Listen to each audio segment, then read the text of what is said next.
In a quiet little village, a sleek black cat named Luna lived in a cozy house at the edge of the woods. Luna loved her solitude, her days spent lazily napping in the sun, and her nights prowling under the moonlight.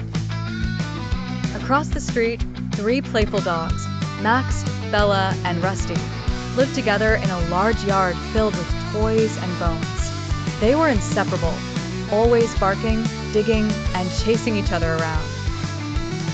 The dogs were curious about Luna, but she always kept her distance, unimpressed by their noisy antics.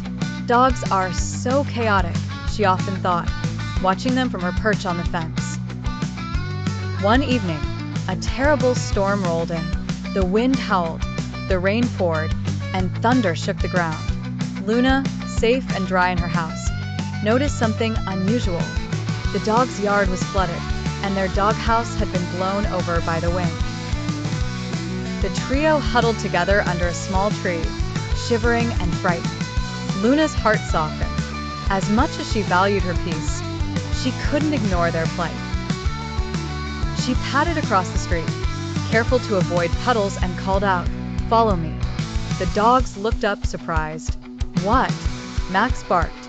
"You heard me. Come inside before you catch your death out here," Luna said firmly. Though skeptical, the dogs followed her to the dry warmth of her home. Inside, Luna had already prepared a spot by the fireplace with blankets. Bella wagged her tail gratefully, Rusty gave Luna a slobbery lick, and Max looked around in awe. "You're not so bad for a cat," Bella said, snuggling into a blanket. Luna smirked, "And you're not so bad for dogs. Just don't make a mess." The storm raged on, but inside Luna's house, there was an unexpected harmony. The dogs shared stories of their adventures, and Luna listened with amusement, occasionally adding a dry comment.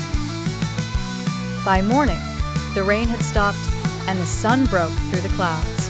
When the dogs returned home, they promised to repay Luna's kindness. From that day on, they brought her little gifts, sticks, flowers, and the occasional treat.